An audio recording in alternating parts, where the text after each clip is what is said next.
ಬರಲಿ ಮತ್ತೆ ಮಾತಾಡಿ. ಈಗ ಮಾನ್ಯ ಗೃಹ ಸಚಿವರು ಹೇಳಿದ್ರು ನಾಳೆ ಹೋರಾಟ ಮಾಡೋದಕ್ಕೆ ನಾವು ಟೆಂಪೋ ಟ್ರ್ಯಾಕ್ಸ್ ಅಲೋ ಮಾಡ್ತೀವಿ, ಹೋರಾಟ ಮಾಡೋ ಎಲ್ಲರ ಹಕ್ಕಿದೆ, ಮಾಡ್ಬೋದು. ನಮ್ಮ ಮಾನ್ಯ ಮುಖ್ಯಮಂತ್ರಿಗಳು ಇಲ್ಲಿದ್ದಾರೆ, ನಾವು ವಿನಂತಿ ಮಾಡ್ಕೋತಾ ಇದ್ದೀನಿ.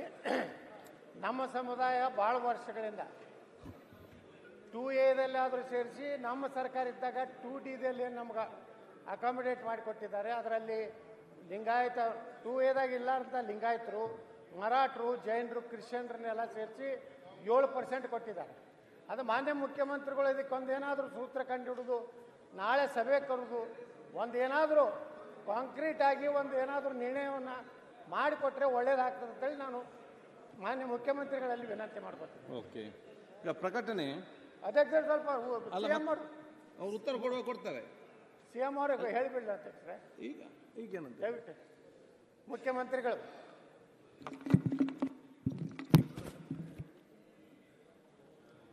ಮೈಕ್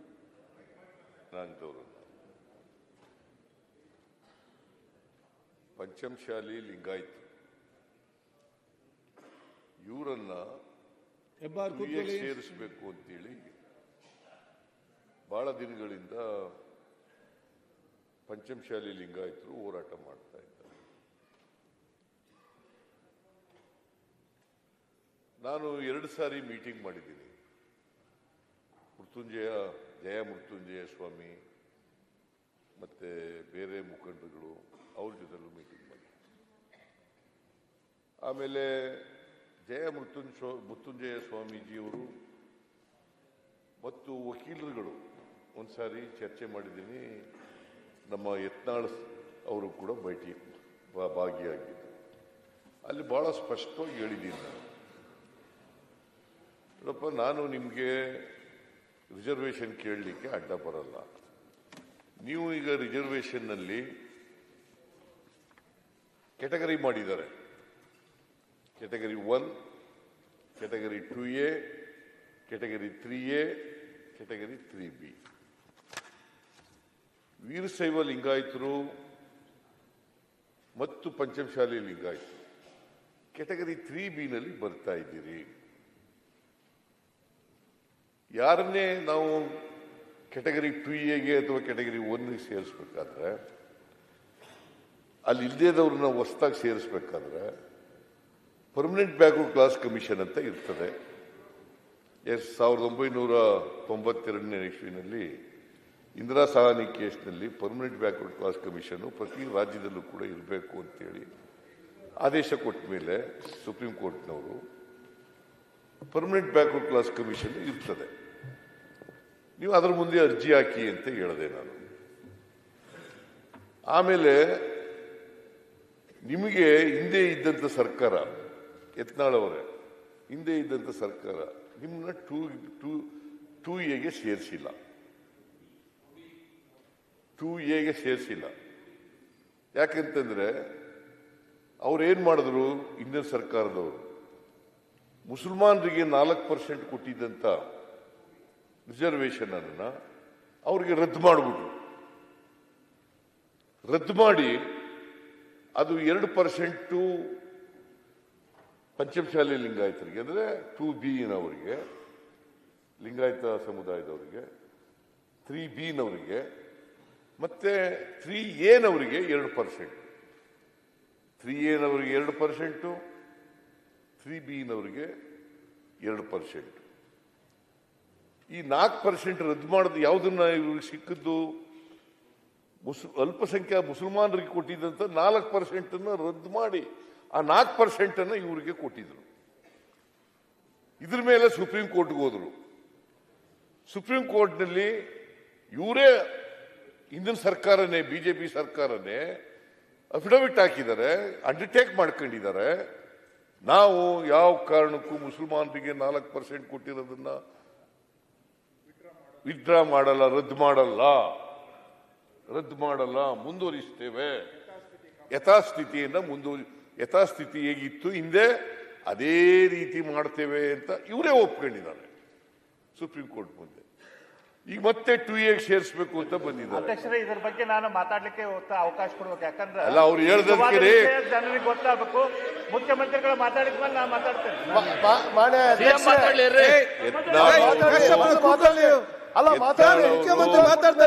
ನಡೆದಿದೆ ಅಂತ ಹೇಳ್ಬೇಕಾ ಬೇಡ?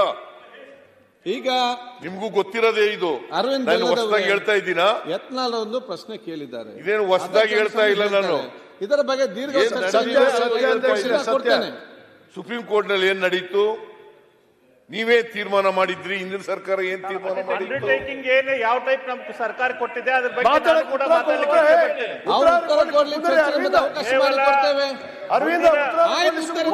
ಮುಂದಿನ ಡೇಟ್ ತನಕ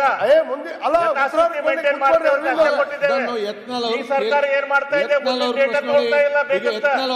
ಚರ್ಚೆಗೆ ಉತ್ತರ ಕೊಡ್ತಾ ಇದ್ದಾರೆ. ನೀವು ಮತ್ತೆ ನೋಟಿಸ್ ಕೊಟ್ಟಿದ್ದೀರಿ, ಅದಕ್ಕೆ ಸಮಯಾವಕಾಶ ಕೊಡ್ತೇನೆ. ಅವತ್ತೆಲ್ಲರೂ ಕೂಡ ಚರ್ಚೆಯಲ್ಲಿ ಭಾಗವಹಿಸಿ. ಈಗ ಚರ್ಚೆ ಇಲ್ಲ ನೋಡಿ ಅಶ್ವಥ್, ಚರ್ಚೆ ಮಾಡ್ಲಿಕ್ಕೆ ಅಫಿಡವಿಟ್ ಏನ್ ಕೊಟ್ಟಿದೀವಿ ಅದನ್ನೇ ಹೇಳಿ ಸರ್. ಆಯ್ತು, ಚರ್ಚೆ ಕೊಡುವ, ಬೇರೆ ಬೇಡ. ನೀವು ನಿಮ್ದೇ ಸ್ವಂತ ಹೇಳಿಕೆ ಹಾಕಲ್ಲ. ನನ್ನ ಸ್ವಂತ ಹೇಳಿಕೆ ಅಲ್ಲ, ಸ್ವಂತ ಬೇಡ. ಅಫಿಡವಿಟ್ ಏನ್ ಕೊಟ್ಟಿದ್ದು ನಾನು ಬೇಕಾದ್ರೆ ಕೋರ್ಟ್ ಆರ್ಡರ್ಸ್ ಅನ್ನ ಸದನದ ಮುಂದೆ ಇಡುತ್ತೇನೆ. ಇಡೀ ಸಂತೋಷ. ಕೋರ್ಟ್ ನಲ್ಲಿ ಏನಾಗಿದೆ ಆದೇಶವನ್ನ ಇಡುತ್ತೇನೆ. ನಾಳೆ ಇಡ್ತೀನಿ. ದಯವಿಟ್ಟು ಸುಪ್ರೀಂ ಕೋರ್ಟ್ ಕಾಪಿ ಇಲ್ಲ, ನಾಳೆ ಅದನ್ನ ಇಡುತ್ತೇನೆ. ನಾಳೆ ನಿಮ್ಗೆ ವಿಶೇಷ ಚರ್ಚೆಗೆ ಅವಕಾಶ ಮಾಡಿಕೊಡ್ತೇನೆ.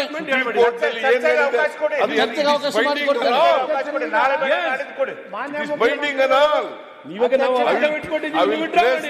ಈಗ ಸನ್ಮಾನ್ಯ ಅಧ್ಯಕ್ಷರೇ, ಈಗ ಮಾನ್ಯ ಮುಖ್ಯಮಂತ್ರಿಗಳು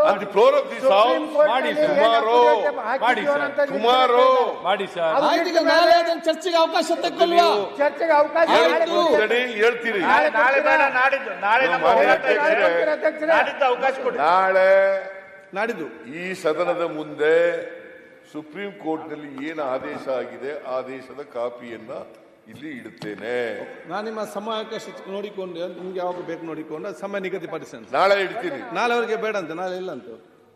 ನಾಳೆ ಸಮಾವೇಶ ಇದೆ. ನಾಳಿದ್ದು ಯಾವಾಗ್ಲಾರು ಇಡ್ತೀನಿ. ನಾನು ನಾಳೆ ಬೇಕಾದ್ರೆ ಇಡ್ತೀನಿ, ನಾಳೆ ಇಡ್ತೀನಿ, ನಾಳೆ ಅದ್ರ ಮುಂದಿನ ದಿನ ಇಡ್ತೀನಿ,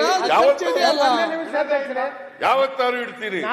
ಸುಪ್ರೀಂ ಕೋರ್ಟ್ ಮುಂದೆ ಏನಾಗಿದೆ ಅದನ್ನ ಆದೇಶ ಕಾಪಿ ಇದೆ. ಆದೇಶದ ಕಾಪಿ ಬದಲಾವಣೆ ಮಾಡಕ್ಕಾಗಲ್ಲ ನಾನು. ಮಾನ್ಯ ಮುಖ್ಯಮಂತ್ರಿ ಅದರಿಂದ ಸುಪ್ರೀಂ ನಾನು ಆ ಆದೇಶವನ್ನ ಒಪ್ಕೊಳ್ತೀನಿ ಅಂತಕ್ಕಂಥದ್ದು ನನ್ನ ಭಾವನೆ. ಇವರು ಎಲ್ಲರೂ ಕೂಡ ಆದೇಶವನ್ನ ಒಪ್ಕೊಳ್ತಾರೆ ಅಂತಕ್ಕಂಥದ್ದು ನನ್ನ ನಂಬಿಕೆ. ನಾಳಿದ್ದು ಸುಪ್ರೀಂ ಕೋರ್ಟ್ ನಲ್ಲಿ ಏನಾಗಿದೆ, ನೀವೇನು ಅಂಡರ್ಟೇಕ್ ಮಾಡ್ಕೊಂಡಿದ್ದೀರಿ, ಅವೆಲ್ಲನೂ ಕೂಡ ವಿವರಗಳನ್ನು ಒಳಗೊಂಡಿರ್ತಕ್ಕಂಥ ಆದೇಶವನ್ನ ಇಡುತ್ತೇನೆ. ಆದ್ರ ವಿಶೇಷ ಪ್ರಕಟಣೆ. ಒಂದೇ ನಿಮಿಷ. ಒಂದು, ಮಾನ್ಯ ಮುಖ್ಯಮಂತ್ರಿಗಳು ನಾಳೆ ಸುಪ್ರೀಂ ಕೋರ್ಟ್ ನಲ್ಲಿ ನಮ್ಮ ಸರ್ಕಾರ ಮೀಸಲಾತಿಯಲ್ಲಿ ಒಂದು ಸಮುದಾಯ ಮೂರ್ ಕಡೆ ಏನು ರಿಸರ್ವೇಶನ್ ತಗೋತೈತೆ ಅನ್ನೋ ಬಗ್ಗೆ ಚರ್ಚೆ ಮಾಡಿಸುವ. ಮಾನ್ಯ ಮುಖ್ಯಮಂತ್ರಿಗಳು ನಾವು ವಿನಂತಿ ಮಾಡ್ಕೋದೇನಂದ್ರೆ, ಇಡೀ ವೀರಶೈವ ಲಿಂಗಾಯತ ಸಮುದಾಯವನ್ನ OBCಗೆ ಸೇರಿಸಿ ಸೆಂಟ್ರಲ್ ರಿಕಮೆಂಡ್ ಮಾಡ್ಬೇಕು. ಅದನ್ನಾದ್ರೂ ಮಾಡಿಕೊಡಿ ಸರ್. ನಿಮ್ ಕೈಯಾಗ ಏನಿಲ್ಲ. ನಾವು ಅಲ್ಲಿ ಹೋರಾಟ ಮಾಡ್ತೀವಿ. ಚರ್ಚೆ ಮಾಡೋದು ಕೊಡ್ತಾರೆ. ಉತ್ತರ ಕೊಟ್ರಾಯ್ತು ಹೇಳ್ತಾರೆ. ನಾಳಿದ್ದು ಅದು ಸರ್ಕಾರ ಉತ್ತರ ಕೊಡ್ತದೆ. ಓಕೆ, ನಿಮ್ಮ ಎಲ್ಲ ಸರ್ಕಾರ ಉತ್ತರ ಕೊಡ್ತದೆ. ನಾಳಿದ್ದು ನೀವು ಯಾವಾಗ ರೈಸ್ ಮಾಡ್ತೀರಿ ಅವಾಗ ಉತ್ತರ ಕೊಡ್ತೀವಿ. ನಾಳೆ ಹೋರಾಟ ಇದೆ ಸರ್. ನಾಳೆ